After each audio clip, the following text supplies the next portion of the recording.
I am Michelle Cummings Steele, Chair of the Board of Parks and Recreation. I call this meeting of the Metropolitan Board of Parks and Recreation to order. Please stand for the Pledge of Allegiance.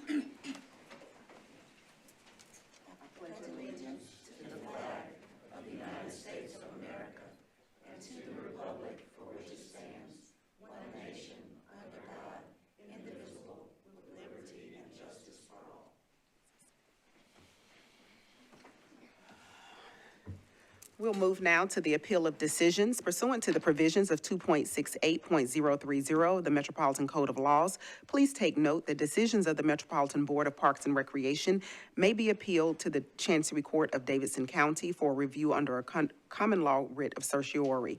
Any appeal must be filed within 60 days after entry of a final decision by the board. Any person or other entity considering an appeal should consult with an attorney to ensure that time and procedural requirements are met. We'll move now to our consideration of minutes. If you've all had an opportunity to read the minutes of the September meeting, I will accept a motion. I had some edits. Okay, thank you so much.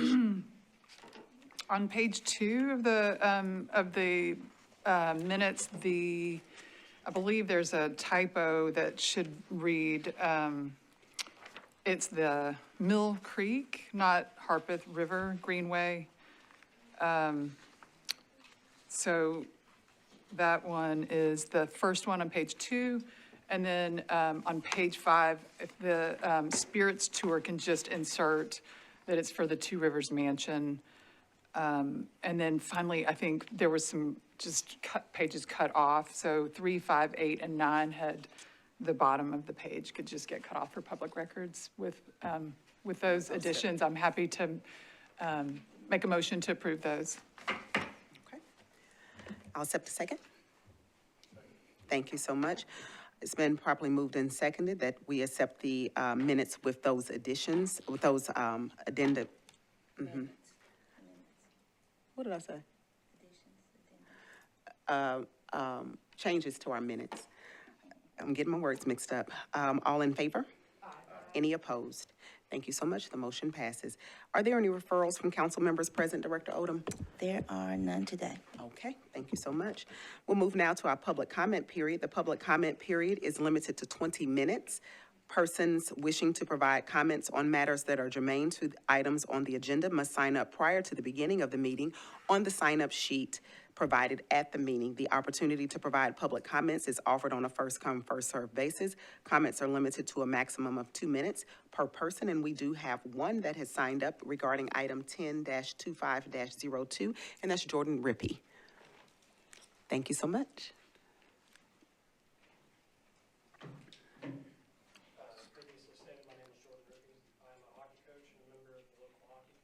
And I am here to comment on the recent proposal for the Nashville Predators organization to take control of Centennial Sportsplex. This proposal brings grave concern to me in regards to increase in cost for ice rental and recreational participation in the sport for both youth and adult players. If participation cost models are made to match the existing Ford centers, this will increase youth participation cost by $675 per player on average annually. For adult recreational players, average playing costs will increase by $662 per player annually. These rate increases are a major concern because I believe it will only increase the barrier to entry for the average individual to participate and access the sport that has become such a big part of the Nashville community. Recent news articles from USA Today have displayed and explicitly stated what has happened to the Dallas Stars youth program in the greater Dallas-Fort Worth area, where the Stars franchise has essentially monopolized youth hockey in that district. Centennial Sportsplex is the last public facility where individuals can access the sport of ice hockey in Nashville, and I want to express the importance that that facility remain taxpayer subsidized so that we can maintain equitable access for everyone in the sport that we all have come to love. Request approval of a lease agreement for the portion of the Centennial Sportsplex that includes both ice rinks and the concession area. Under the proposed lease, the team would assume operational control of this area in a manner consistent with this management of the two Ford Ice Centers. In consideration, the Predators would be responsible for major capital improvements at the beginning and throughout the lease term, as well as all insurance costs for the lease premises. Metro would also receive a share of the net revenue generated from ice rink operations. This is Council District 21. We have a presentation from the Predators with Sean Henry. You have 7 minutes.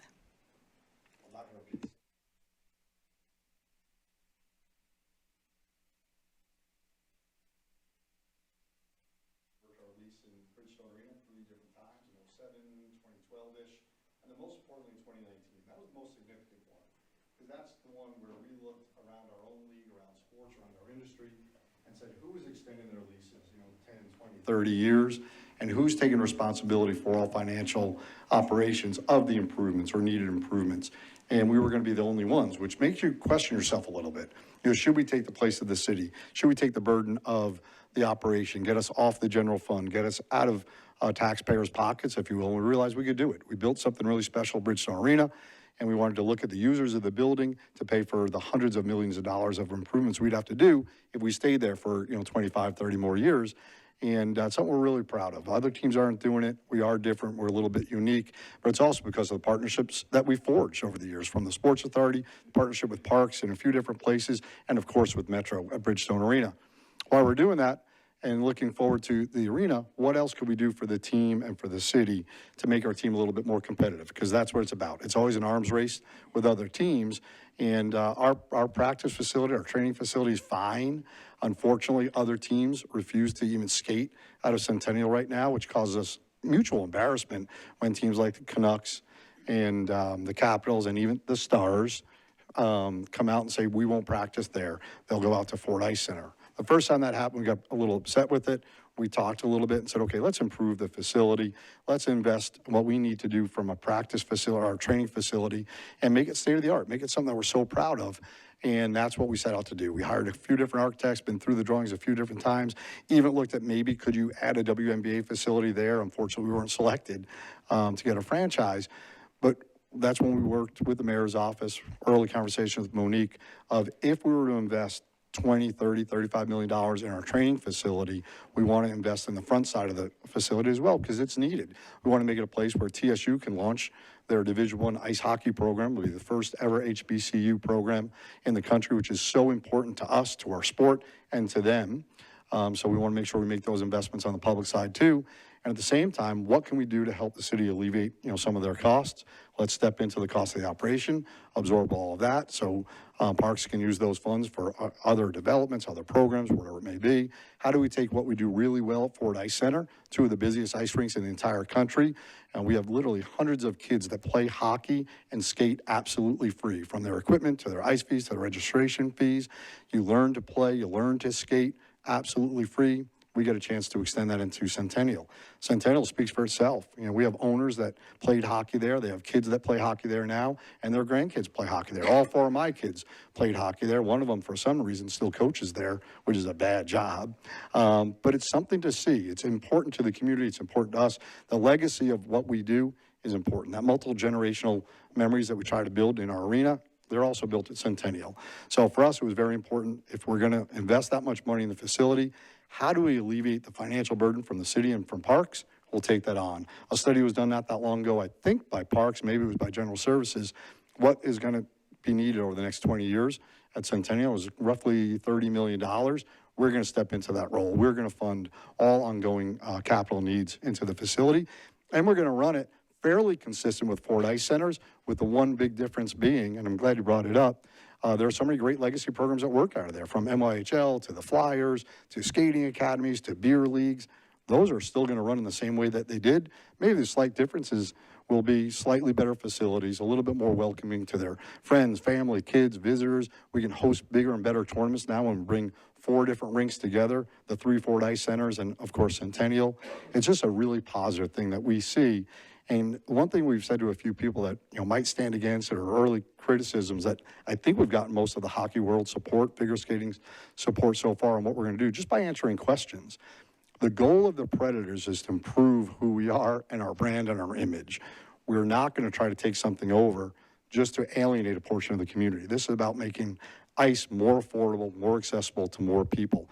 Real small things are taking, right now at Centennial, when you rent an hour of ice, you get 50 minutes, not an hour. I know it seems like a little bit, but you talk to any coach in the audience right now or any figure skater, that extra 10 minutes is a big deal, especially when you're only hitting the ice 2 or 3 times a week. So there are those little things we'll do, but at the same time, look at the history of NYHL and the Flyers and all the great programs that are there. We get to tee into those and continue our partnership. You know, we've been partners for over 25 years at Centennial. The real significant partnership took a big step forward 10 years ago when we built the first Ford Ice Center in Antioch with the park, with the rec center, with the library, with Nashville State's campus expanding. When we all work together, some great things can happen. We took the success of that, moved it out to Bellevue, and even a tighter relationship because we literally share walls and a roof line and a parking lot. And it's so much more than just a very busy rec center and a very busy ice center. It becomes town hall for Bellevue. And I look forward to Centennial to taking that step forward, again, in all the wonderful traditional ways, but then partnering with us where we're alleviating the taxpayers of the burden of the future financial investment that's needed. We're excited about it. That's only 6 minutes. I give myself a little cushion. But we're really excited over the next month or so, working with you, answering questions, anything that comes out of the community. Our goal is to make everyone supportive of what we're trying to do. Even if there are some doubts where we're going to go, we'll make mistakes along the way, but all of them will be on the guidelines of doing something really special. So again, thank you for getting us to where we are right now. If this does move forward and it is approved by your board and city council, I can't wait to really work on what we should do together in the investment and where it's going to go and how it's going to come together. And I hope when we have that really hot parade in June someday, we get to drop a Stanley Cup right in the middle of Centennial as well. So again, thank you all very much. Thank you so much. This item will be deferred to acquisition, but if you have any immediate questions, board, we want to ask you to ask those now. If there are further questions beyond today, please send those questions to Director Odom. Make yourself a note to do that by October 21st, please. Commissioner Scott Barnes. Okay. Yeah, no, thanks for the opportunity to ask questions, and thanks for the presentation. We had a lease agreement recently that started with a lease agreement, and then I asked for the presentation, so I appreciate just being able to have the presentation on the front side. So forgive me because I don't really know too much about the Predators and how they operate. Is this the only facility that is the Sportsplex currently the only facility that the Predators use for their training and practice? So it is our training center. We moved our training camp out to Bellevue just from a facility standpoint, the sheer size of our staff. We have 57 players in camp for preseason. Regular season, it's our training camp. So the team's there right now. Okay. And then you had talked about the training facilities. I saw in the map what was included as the permitted space. So can you just talk through exactly what the plans are for the training facility? Is that a new construction? That's a lot of square feet. If you can just kind of speak to that and how it operates with the park, the parks facility, is that private space, public space? Yeah, so the training facility itself, it's basically our locker rooms, our gym, it's a cafeteria, it's video production, it's our offices for our head coach, coaching staff, some of our scouts from time to time. It's a media area as well. Right now, that fits in roughly 9,000 square feet or so. So the idea is to take the box that we're in currently. We have trailers that sit right outside that as well. If you can envision taking the box where we are now, if you're looking at the backside of the facility, you'll see it's red brick, and that'll actually get torn down, nothing on the ice side at all. And that'll extend out a little bit past where the trailers are and a little bit to the south where the loading dock driveway is. And then we'll also have a second floor as well. So we'll take that 9,000 square feet of space and it grows to roughly 30,000 square feet. It's still working on it with, architects and engineers, but it's on 2 floors. So the sheer square footage extends by about 6,000 feet, but then it goes 2 floors that are up. Some of that facility will be used with working with TSU from time to time, but at the same time, what we want to do is take what's used for the visiting team when they do their morning skates or practices out there and make that a shared concept for TSU, the visiting teams, and maybe a permanent or an enhanced home for the junior or the Flyers that skate out of there right now. All those things need to be worked out, obviously, with parks. But it pretty much maintains in the area that we control right now. Okay, so there's no new ice. It's just training facility. That's correct. Okay. And then there was something that was written in a newspaper that we'll never shut both rinks down at the same time, which made it seem like we were shutting a rink down. Rinks will never get shut down because of this construction. A rink may shut down for a few days when we replace dasher boards or glass or, redo certain things. But an early rumor was that we were going to shut one of the rinks down for at least 1 year, and then it would only be used for the Preds. It's absolutely not true at all, and I think we put that together in an FAQ sheet for all of you. Okay, and can you help us understand the revenue sharing? I think in one place it just said revenue, and another place it said net profits. So, yeah, can you just walk through, is it net, is it gross? It would be a sharing of any profits. I don't like bragging about this, especially if some of our owners are watching. We don't make a profit at Fordyce Center, Antioch, or Bellevue, but just like we did in those agreements, if for whatever reason circumstances were changed and we were making money, we would share that with Metro. We want to put that in this agreement as well. It's almost, I call it an embarrassment clause. We don't want you guys to enter into a deal and then have us turn around making money that you're not, sharing in. Right now, we don't know what your P&L looks like, the way you do your budgets and assignments to different facilities. We assume it's losing a few $100,000 a year. We don't know that. We assume that we'll probably lose between $75,000 and $250,000 a year, but until you're actually in it and operating, understanding it better, we don't know. But if we were ever to, turn that P&L around, we would share in the profits. At the same time, we have a pretty strict belief that parks, libraries, rec centers shouldn't be profit-based, they're service-based. And I think what we've shown over the past 10 years with Fordyce Centers, we operate them like they are parks. They're a service for others, and that's why so many kids play hockey for free, skate for free. So it sounds like, based on your current models, that it might be unlikely that that parks or general services would receive any revenue. It's unclear at this point. I can't foresee turning a profit at an ice center right now, and that's why you don't see many private entities building ice centers and running them.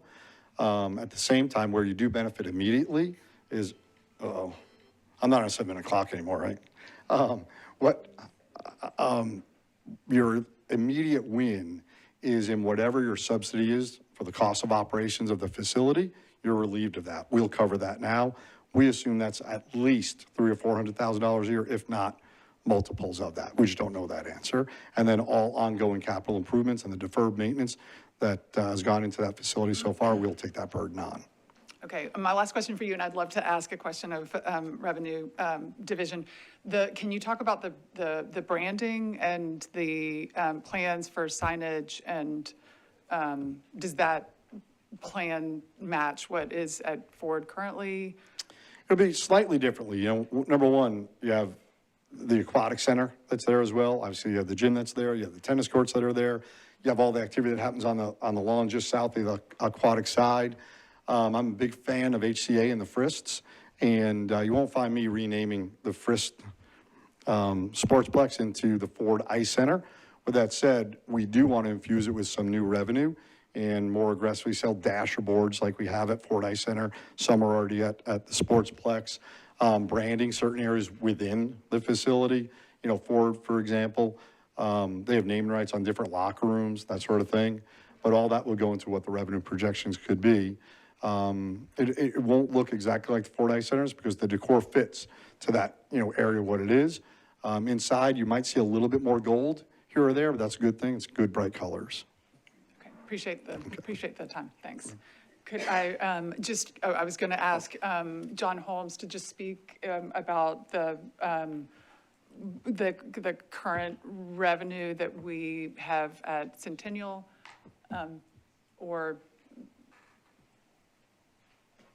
Ms. White?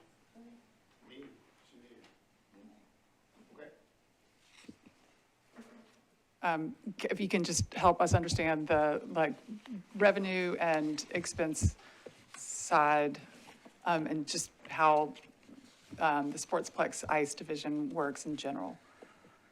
Well, I asked our ice rink manager to pull the revenue numbers from the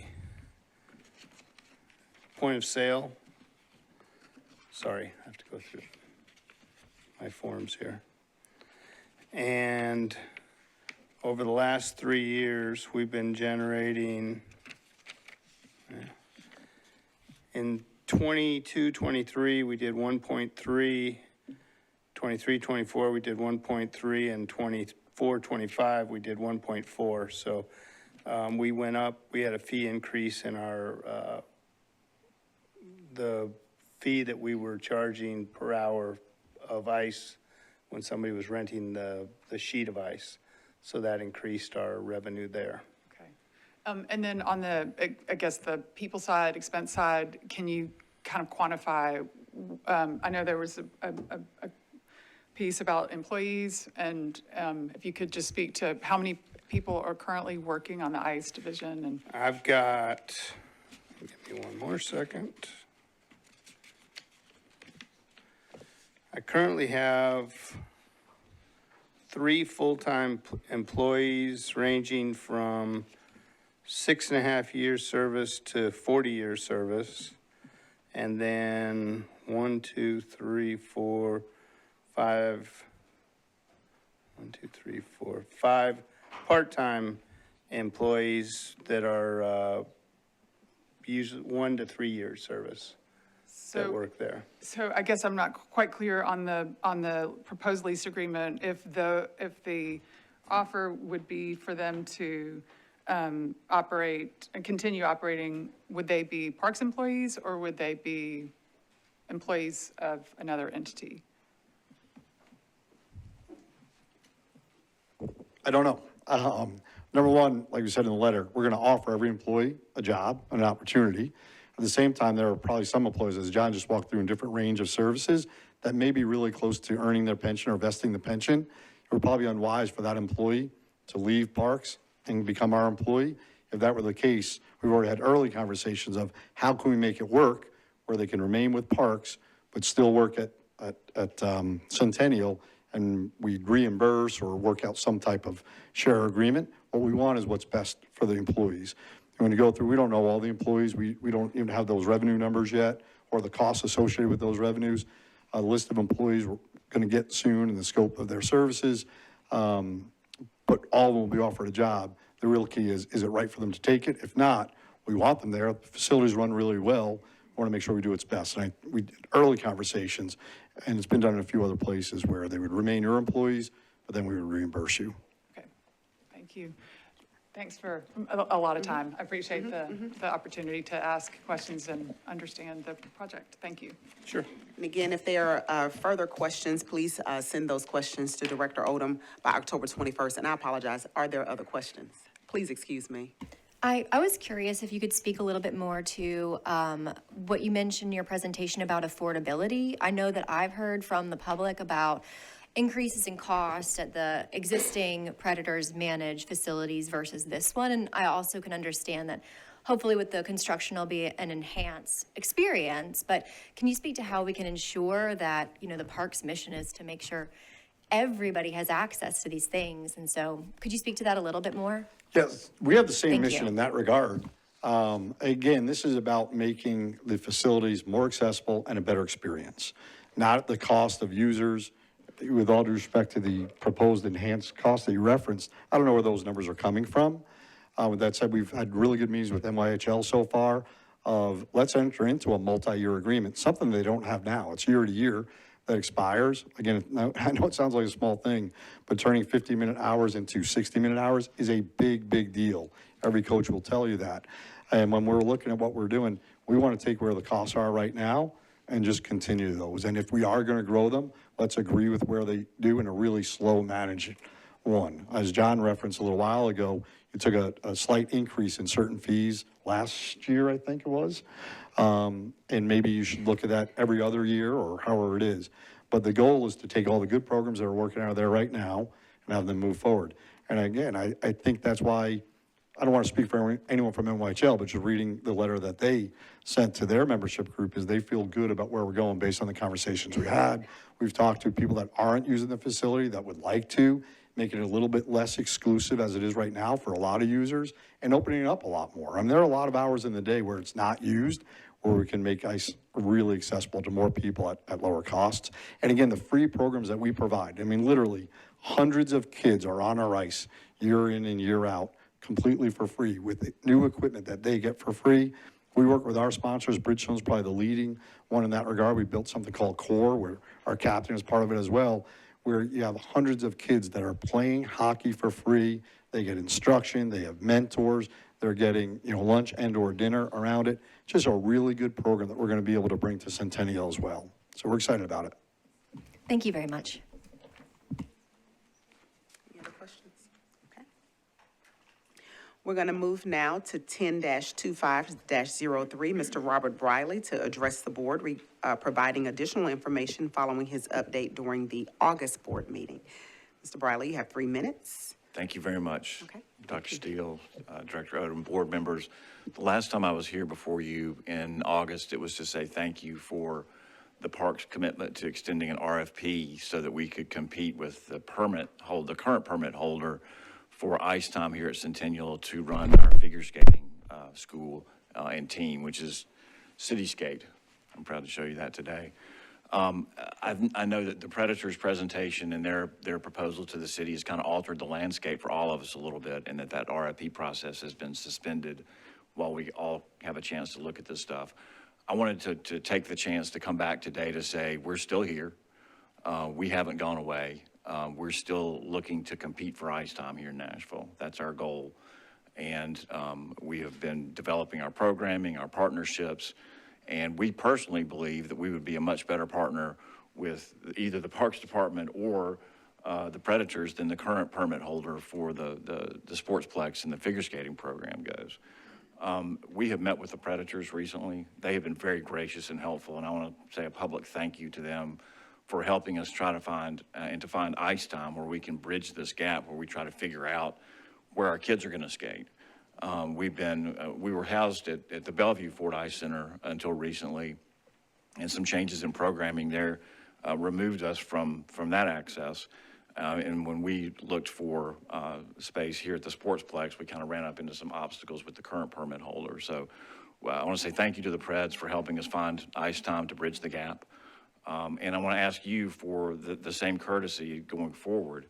The current permit for the Nashville Skating Academy expires December 31st of this year. And in the past years, it's been renewed annually, virtually automatically. And I would ask that we not do that again this time, to give us a chance to work with either the city and or the Preds to find a way to bridge the gap between where we are today, where we're going to be December 31st, and where we are going forward.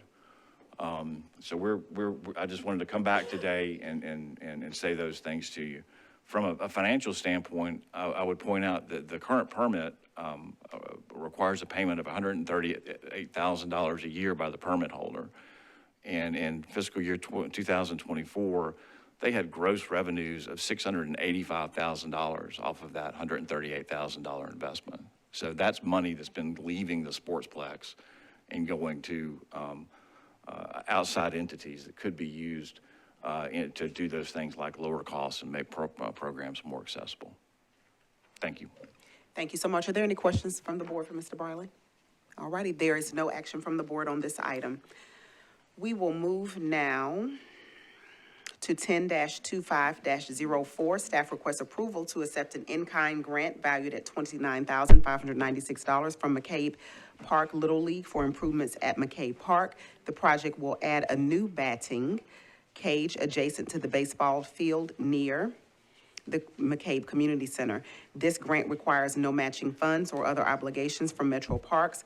All project expenses, as well as ongoing maintenance costs for the batting cage, will be fully funded by McCabe Park Little League. Council District 24. Director Odom, is there a recommendation?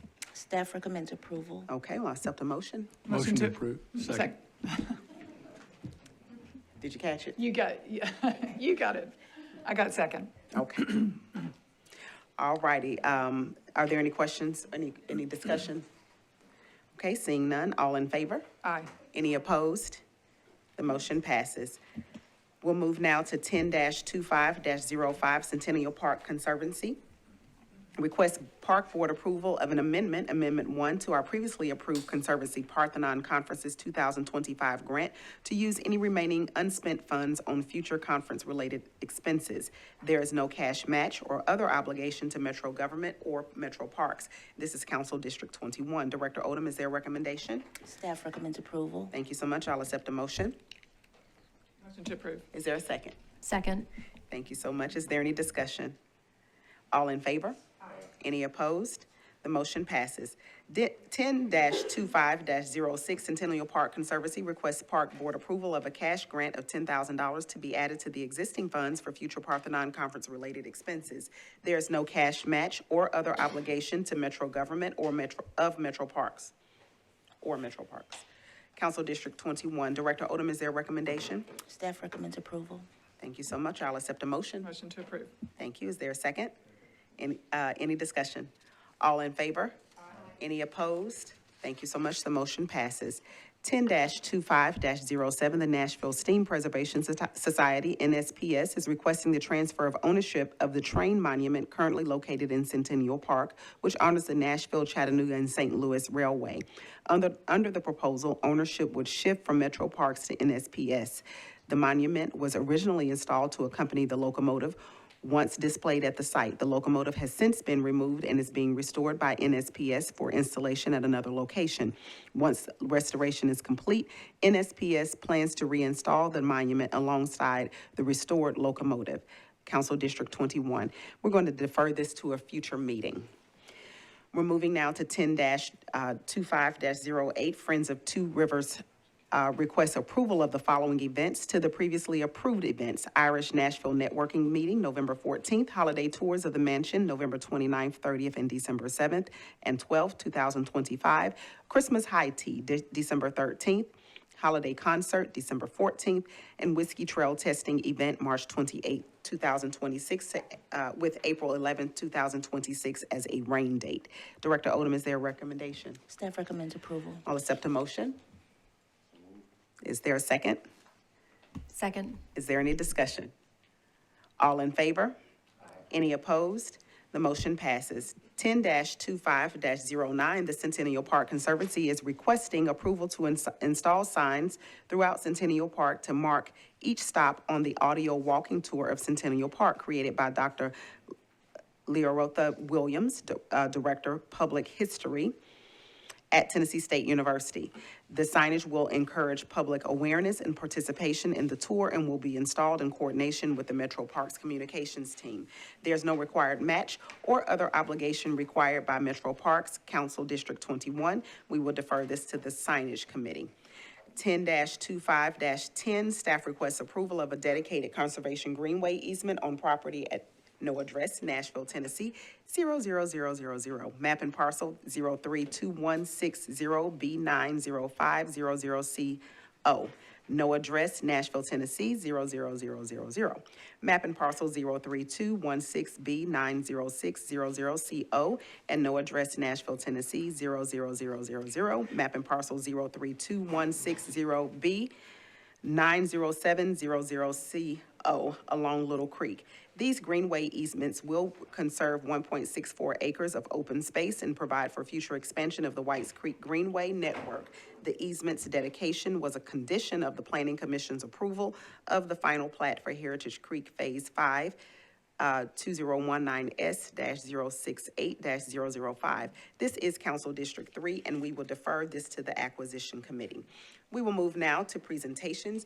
You each have 7 minutes. We'll start with Friends of Metro Parks Disabilities and Magic Programs to present their annual update to the board.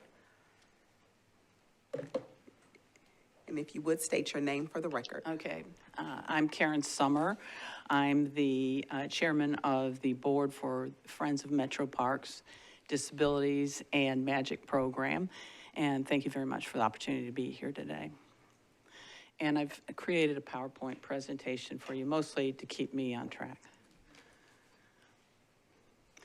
While he's loading that up, I just want to remind everybody how important this program is. There's nothing else like this in Nashville. It is a program for adolescents and adults with intellectual disabilities. If this program didn't exist, these people would be at home watching TV or getting into trouble. And so, as a parent and as the chair of this board, I thank you very much for the opportunity to have this program in Nashville. The green forwards it. It's not forwarding. Wait a minute.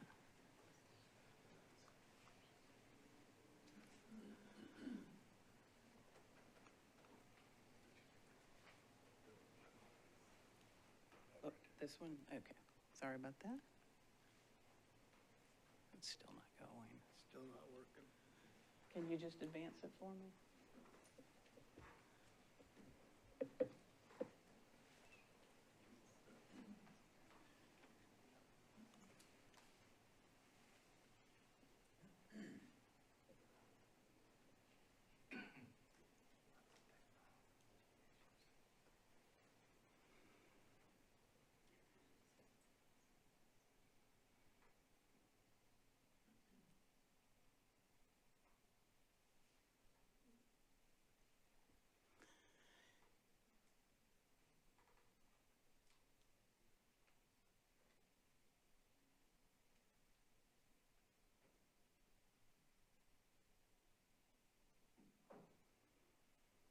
Okay, next slide.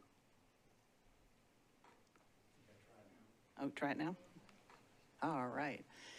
Mission statement, I will let you all read this. This is our newest mission statement that we've come up with during the last 2 years.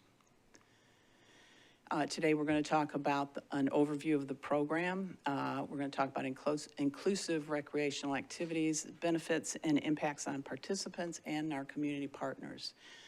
This slide shows you the growth in the program from fiscal year 2022 to fiscal year 2025, and we are not at the end of our fiscal year yet, and you can see the growth that we have had in the program with the totals going from 11,706 to 19,470.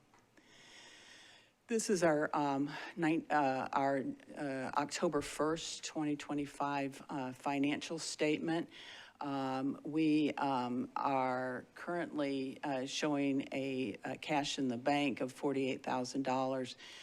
You've caught us at a time where our fundraiser, our golf tournament is in 2 weeks. So we have the deposits from all the golfers, but we haven't paid the bills yet. So it's moving down to programs that we have covered this year. Last year, we raised $10,000 with our golf tournament. And with that money, we did 4 things. We bought jerseys for all of the program participants. And this is a safety issue, so everybody, when they go on their field trips to the zoo or they go to Belcourt Theater, everybody has the same shirt. And it's one that they can take home and launder and keep themselves.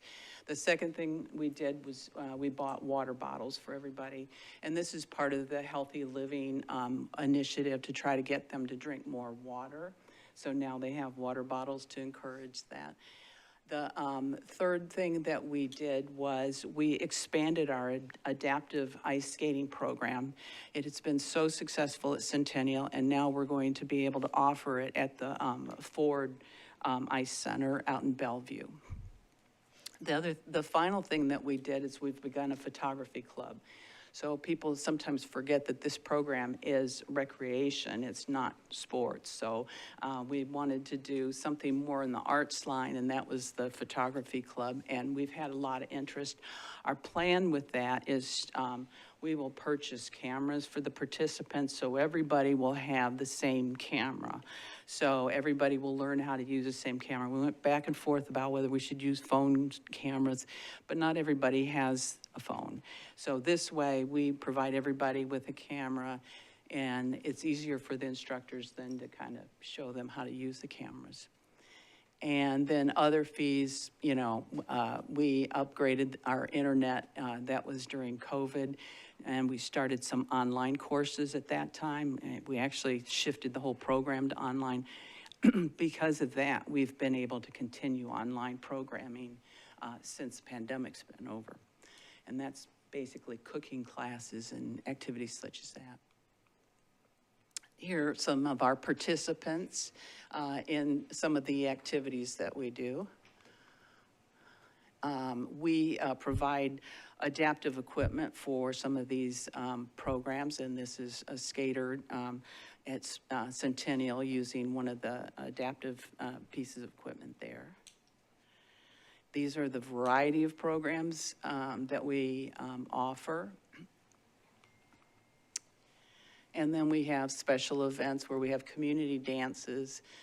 Movies at Belcourt is a huge one, very well attended. And then with our partners, we get tickets to events. Special Olympics has been very generous to us with providing tickets to Titans and Predators, and that's always exciting to be able to give those out to the participants. The benefit to the participants, they've all been able to work on physical skill development, cognitive skill development, and social skills. Our community partners, Belcourt, Best Buddies, thank you, Metro Parks and Recreation, Special Olympics, We Go, and many, many kind individuals. And that's it. Any questions? All righty, thank you so much for your time. We appreciate it, Ms. Summer. We'll move now to Friends of Metro Dance to present their annual update to the board.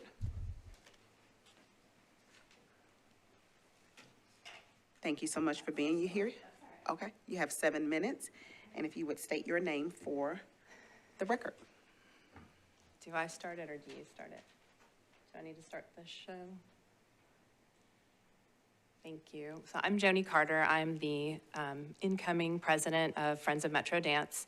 And my goal today is to help you understand the magic that's going on with Metro Parks Dance, how Friends of Metro Dance supports that magic, and where we'd love to partner with you for growth in the future. I'm going to blow through some of these slides because this is super long and we will have no time to get through all of it. But just to give you an idea, our board's been around for about 30 years. Our mission is to make dance accessible to anyone in the community who wants to participate. We believe that dance is for everyone, regardless of socioeconomic status, ability, body type, gender identity. If you're interested in participating, we want you in classes. We want to make that, as Friends of Metro Dance, easy for people to participate in.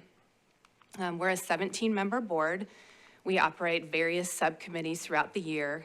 Each member averages about 150 hours of volunteer time. So what we do primarily is raise funds for events, but also provide volunteer time. You can see we're like a wide variety of, I'm a parent of a dancer, that's why I'm involved. We have educators, community leaders, administrators, all sitting on that board. It's an awesome variety of people. I'm gonna camp out here for just a second, just to give you an idea. A lot of this really is more what Metro Parks Dance is doing. As far as technique classes, summer intensive, local artists residencies to support emerging choreographers and dancers. What we do at Friends of Metro Dance is raise funds for scholarships. We have scholarships for dance families for tuition, point shoe fund. I don't know if any of you are familiar with dance, but point shoes can cost $150 a pair. And some of our dancers who are at advanced levels might go through 7 pairs a semester. So that adds up. We're able to gift dancers performing on point in our 2 main performances a pair of point shoes to use in that performance. We have a summer intensive that we offer to students where they are able to experience pre-professional level training at a fraction of the cost of other programs, even locally. Just to give you some ideas, so picture the little building over in Centennial Park next to the playground, and this is the volume that's coming through it on an annual or weekly basis. Every week we're offering 77 dance classes, Annually, we have almost 25,000 hours of participation time across classes, rehearsals, and performances. We're serving roughly 500 dancers each year, and it's a 50-50 split, adults and children. I mean, a lot of it is pre-ballet, preschoolers in pink leotards, but we're also serving the elderly community and community centers with special programs throughout the year. Last year, Friends of Metro Dance was able to award $7,300 roughly in scholarships to students. That's for tuition. We participated in supporting 5 resident artists that were hosted at Centennial Performing Arts Studios over the past year. And part of that was offering them free space for rehearsal and performance, but also financial support and stipends. And to give you an idea of what Nashville is experiencing just in one performance, we have roughly 3,300 people who are attending the Mini Nutcracker at Harpeth Hall. It's our biggest event during the year. To highlight a couple of things with that, the performance has been sold out for many years at Harpeth Hall. We also offer, in addition to tickets, we have community groups that we invite into an invited dress rehearsal that are offered attendance free of charge. Friends of Metro Dance, again, is supporting that initiative through volunteer shifts. This event is actually one of our biggest fundraising events as well. We sell cookies and gifts in a boutique, flowers in the lobby during that performance, and all of those funds above cost for the boutique are 100% used to fund scholarships for classes, the Point Shoe Fund, resident artist stipends, like all of that fundraising goes to direct impact for our participants. I'm gonna breeze through this a little bit. This is just an event that our dancers are able to participate in. The National High School Dance Festival is an amazing opportunity where they can come experience master classes. They participate in an audition class where they're able to be in front of multiple schools and programs at one time. And if you think the alternative to that is each family at their own expense traveling to all those different programs across the country and paying travel expenses, accommodations, audition expenses, all those expenses are concentrated in this one event. And last year, through fundraising by Friends of Metro Dance, we were able to send 9 chaperones, full expenses paid. And for the 20 dancers that attended, they paid a minimal, I mean, it was under $200 for a week of that experience, including travel, accommodations, and all those master classes. This is just some feedback from one of our dancers. I would encourage y'all to read through this when you can, but just speaking to the fact that that would have been out of reach for their family to participate in all those auditions were it not for the support of Friends and this program. I want to say a thank you to you all here related to this event. This was our spring concert. This past year, we featured Swan Lake Act 2, and the dancers were able to perform to a live string chamber quartet, and you all funded that. It was a tremendous experience for the dancers, and we also received amazing feedback from audience members of the quality of the musicians and the arrangements. But for the dancers to be able to learn how to match the tempo that could be different at every single performance is a tremendous skill. We have a summer intensive that we offer. I'm just gonna burn through this real quick. For students where we're bringing in internationally and nationally renowned instructors that Friends of Metro Dance is offsetting the cost for, so that girls and boys in Nashville can experience professional training at a fraction of the cost of many summer intensives. We do have some cultural experience, like through Africa, Nashville, that we offer to the community, but also to our dancers in master classes.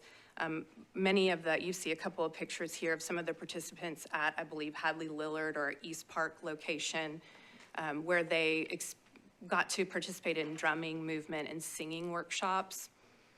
that also culminated in a traditional Ghanaian meal at the last class where they got to experience that culture firsthand. This is just a little bit about our artist residencies. I'm going to push through these.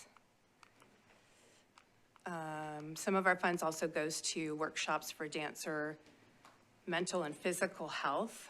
Just some of the things that I've mentioned to you already. In our fundraising highlights here on this slide, just the partnership we have with you allowed us to put more direct dollars to our dancers, which we really appreciate. We want to thank you particularly for Swan Lake. And also, you covered 50% of our artist resident stipends in the 24-25 season, so thank you very much for that. We do have something we'd like to partner with y'all with and would love to begin a conversation with you regarding our building. That little building over in Centennial Park is currently in need of repair. I'm sure all of you are aware of that. And the repair, from what I understand, will be a Band-Aid on that facility that will last about maybe 5 years, where we might need to look again to either further repair. We would love to see a new facility for that program. And that is, I would say, our big ask for you all to consider this year, having a conversation about that. We do want to say thank you just for your participation and your time today. Thank you so much for your time, Ms. Carter. Are there any questions from the board? All righty, thank you so much. We'll move now to capital projects update with Joe Stovall, and that's a written report. Greenways open space update, Cindy Harrison, that's a written report. Upcoming special activities and events, that's with Jackie Jones, that's a written report. And we're moving now to report of the director, Director Odom. Thank you so You have much, 2 ma'am. minutes. Well, all right, I need less than that. Thank you, Madam Chair, and members of the Parks Board, members of the public. Our Celebrate Nashville Cultural Festival was a resounding success. The 29th Annual Celebrate Nashville Cultural Festival took place this past Saturday on October 4th from 10 to 6 in Centennial Park. It was a vibrant celebration of our city's rich cultural diversity, and we're thrilled to report a safe and successful event. Special thanks go to Cindy Polite, the Centennial Park Conservancy, Stevon Nellums, and Adrian Gregory for their leadership and dedication. We also extend our heartfelt appreciation to every staff member, volunteer, and partner who contributed to making this day unforgettable. Last week, we met with Metro Finance to discuss our priorities for the FY26 capital spending plan. The conversation was productive and collaborative, focusing on aligning our department's strategic goals with available funding opportunities through Metro. We're optimistic about the direction and look forward to continued dialogue as we refine our proposals. Those ultimately, of course, go to Metro Council.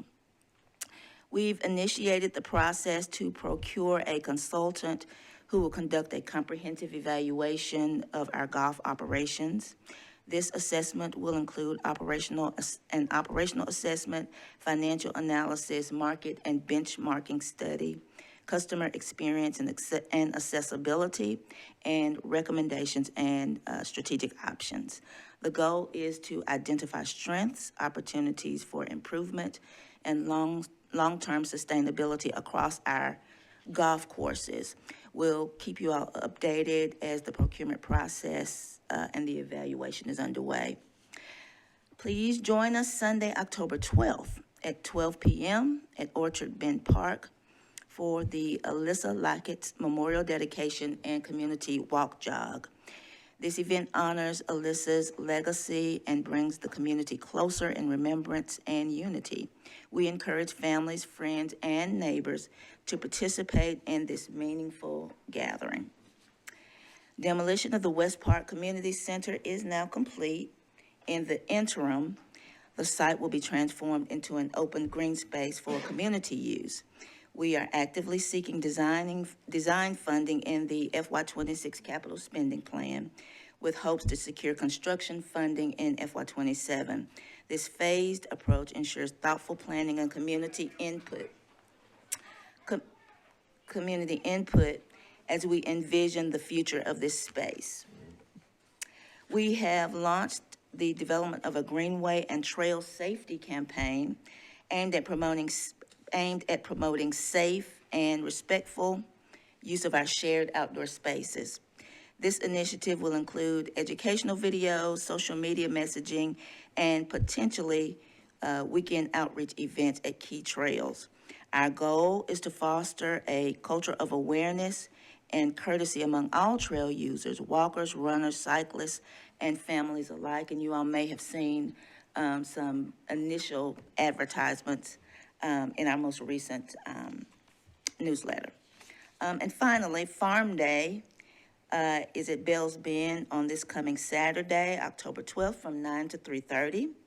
Admission is free. The event features hay rides through the park, live music on the back porch, animal encounters, tractors, equipment, food trucks, and other vendors.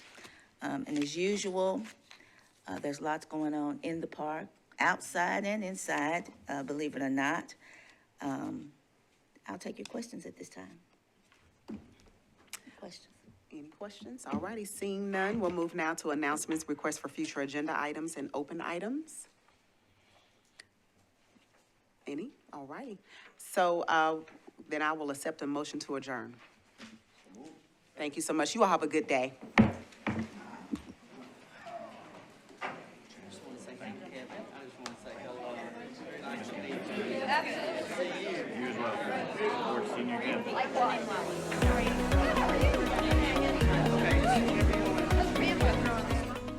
This has been a service of the Metro Nashville Network.